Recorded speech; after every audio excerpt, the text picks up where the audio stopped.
PT Perkebunan Nusantara 13 Persero PKS Long Pinang adalah perusahaan badan usaha milik negara. Unit PKS Long Pinang Distrik Kalimantan Timur beralamatkan di Jalan Kusuma Bangsa, Desa Olong Pinang Distrik, Kecamatan Pasir Blengkong, Kabupaten Pasir, Provinsi Kalimantan Timur.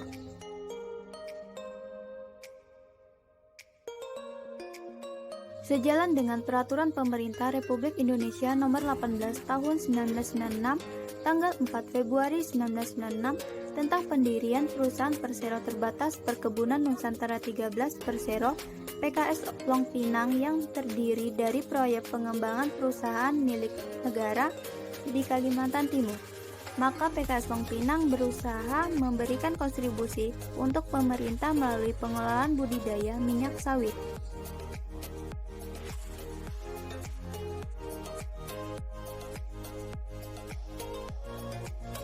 Pabrik kelapa sawit Olong Pinang didirikan pada tahun 1991.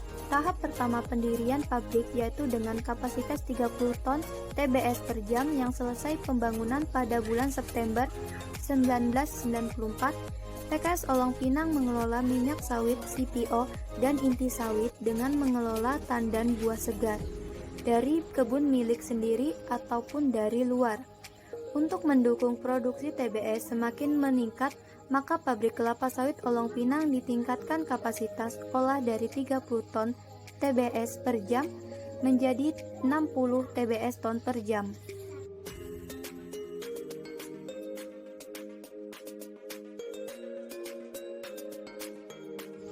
Pabrik kelapa sawit Olong Pinang mengelola tandan buah segar yang berasal dari kebun Tajati yang memiliki luas areal 2.234 hektar, kebun Pandawa seluas 2.384 hektar, kebun plasma seluas 11.518 hektar, kebun revitalisasi seluas 254 hektar, pihak ketiga seluas 4.338 hektar, hingga total kebun buah kelapa sawit yang diolah tandan buah segar di pabrik kelapa sawit Olong Pinang yaitu seluas 20.727 hektar.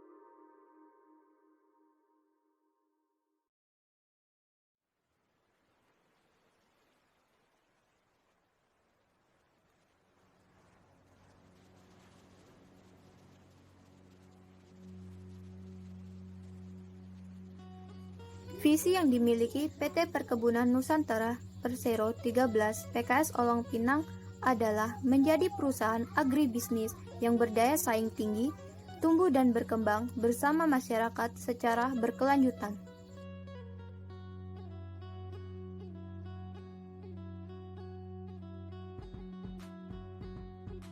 Dengan misi diantaranya: 1. Menghasilkan produk yang berkualitas tinggi bagi pelanggan. 2. Membentuk kapabilitas proses kerja yang unggul melalui perbaikan dan inovasi berkelanjutan dengan tata kelola perusahaan yang baik. 3. Melakukan optimalisasi pemanfaatan aset untuk memberikan imbalan hasil terbaik. 4. Turut serta dalam meningkatkan kesejahteraan masyarakat dan menjaga kelestarian lingkungan untuk kebijakan generasi masa depan.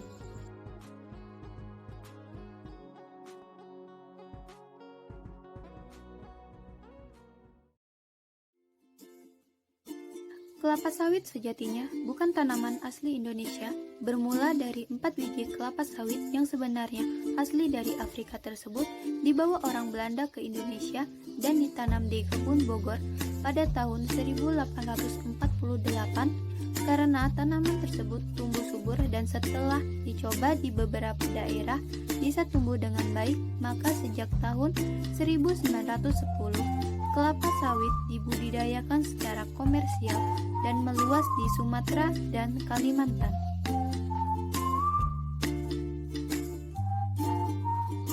Berikut adalah klasifikasi tanaman kelapa sawit.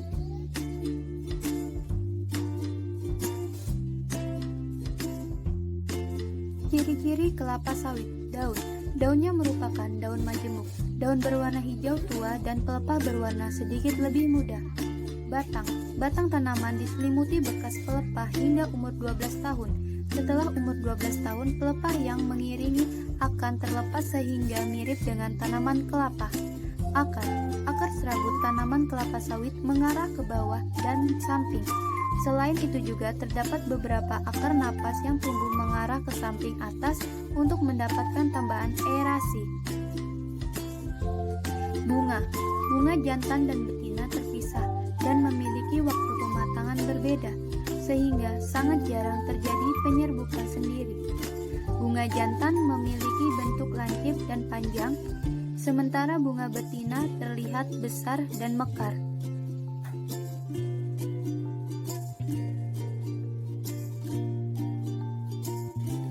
Buah. Buah sawit mempunyai warna bervariasi, dari hitam, ungu, hingga merah, tergantung bibit yang digunakan. Buah bergerombol dalam tandan yang muncul dari tiap pelepah. Ada 3 tipe kelapa sawit, yaitu Dura, Tenera, dan Passifera.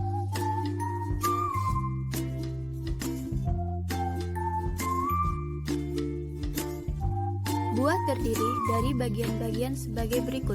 1. Episkrap, yaitu kulit buah licin dan keras. 2. Mesoskrap, daging buah yang terdiri dari susunan serabut, fiber, dan mengandung minyak. 3. Endoskrap, yaitu cangkang atau kulit biji berupa tempurung berwarna hitam keras. 4. Endosperm, yaitu karnel atau inti daging biji berwarna putih yang mengandung minyak.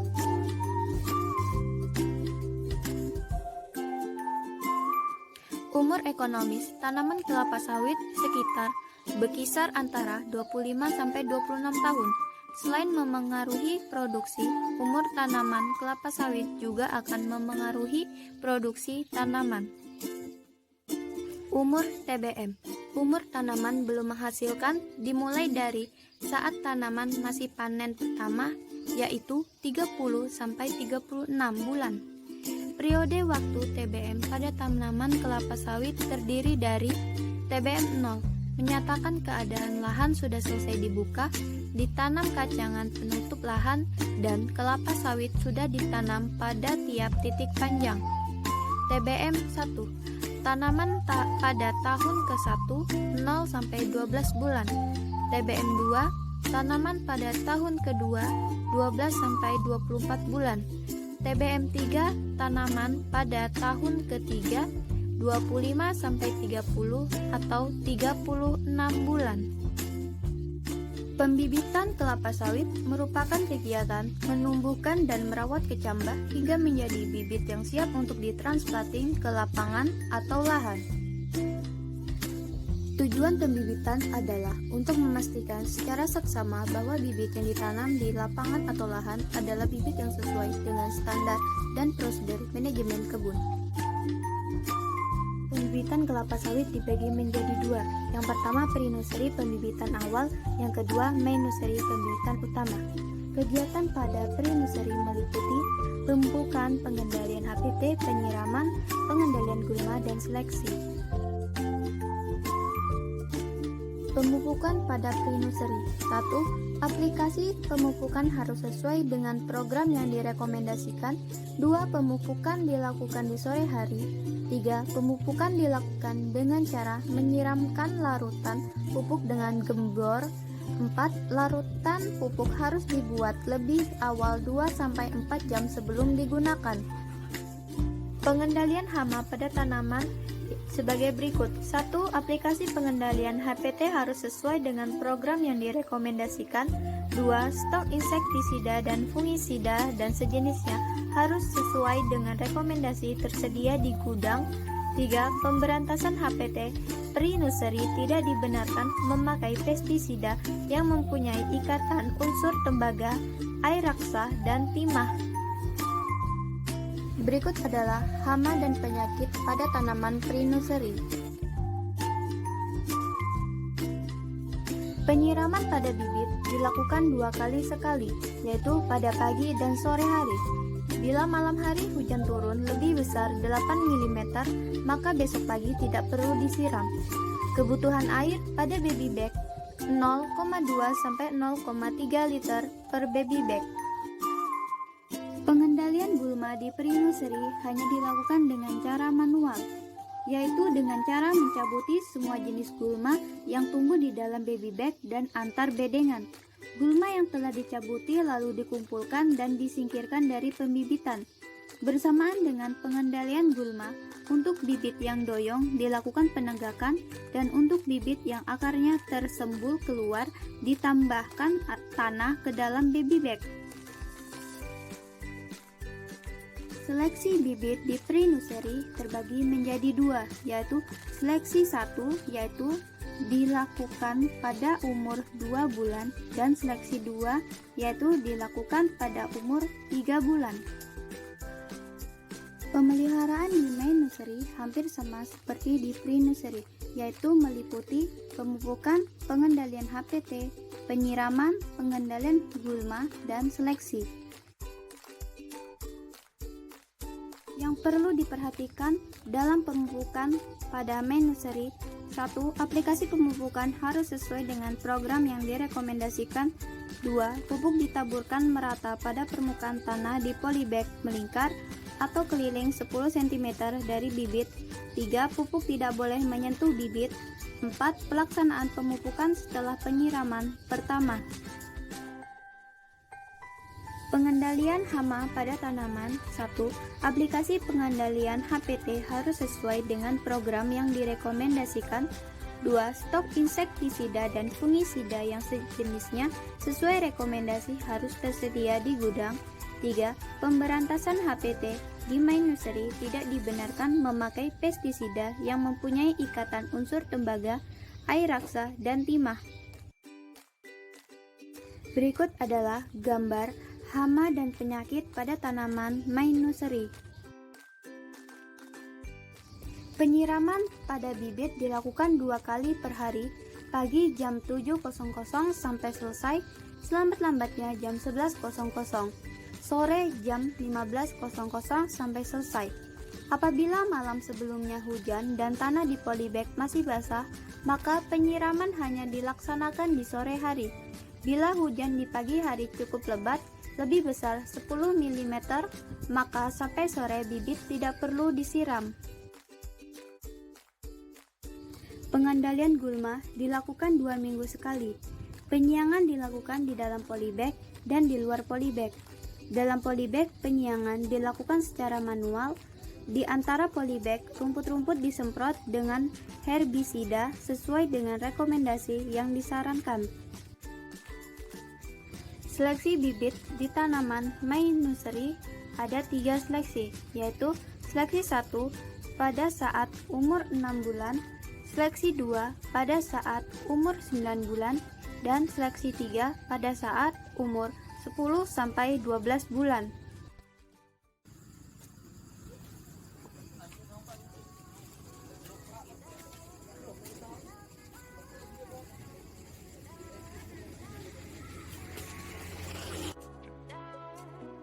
Berikut adalah proses bisnis perusahaan.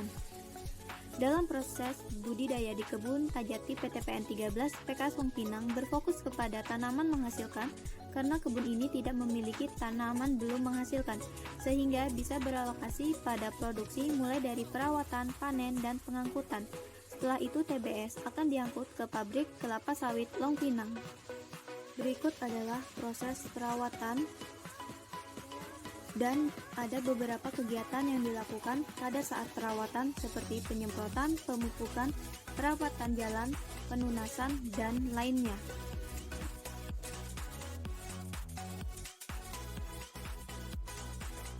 Berikut adalah proses garuk piringan.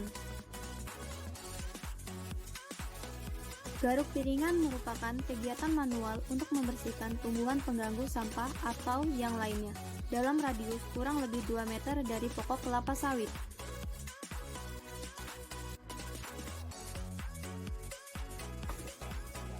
Berikut adalah proses pemanenan pada pokok kelapa sawit, yaitu yang berfokus terhadap pekerjaan utama dari perusahaan, yaitu produksi atau panen. Hal ini pun masuk ke dalam target kerja para asisten sehingga hasilnya pun dapat mengukur kinerja asisten.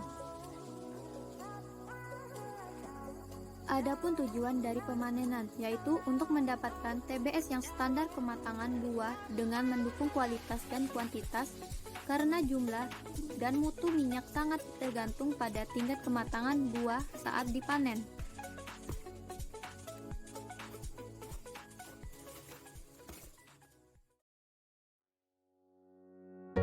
Yang pertama, bukti transaksi. Bukti transaksi ini mengenai biaya umum akan lebih banyak dijumpai di bagian kasir, sedangkan untuk biaya mengenai tanaman akan banyak dijumpai di bagian tanaman. Selanjutnya kita melakukan penjurnalan. Untuk biaya umum seperti pembelian barang, peralatan kantor akan dijurnal oleh kasir, sedangkan untuk bagian tanaman akan dijurnal oleh kerani pembukuan. Setelah menjurnal semua biaya-biaya tersebut, selanjutnya kita masukkan ke pembukuan, di mana sistem pembukuan di Kebun Tajati ini sudah menggunakan sistem SOP, jadi kita langsung tarik dari aplikasi apabila kita sudah menjurnal dengan benar. Laporan manajemen. Dikarenakan di kantor kebun ini tidak ada laporan keuangan, maka hasil akhir yang harus dihasilkan kebun yaitu laporan manajemen biaya. Hal ini akan menjadi tanggung jawab kebun atas biaya-biaya yang dikeluarkan. Hal-hal yang dimasuk ke dalam laporan biaya ialah biaya tanaman, biaya umum, dan biaya produksi. Prosedur administrasi perusahaan perkebunan.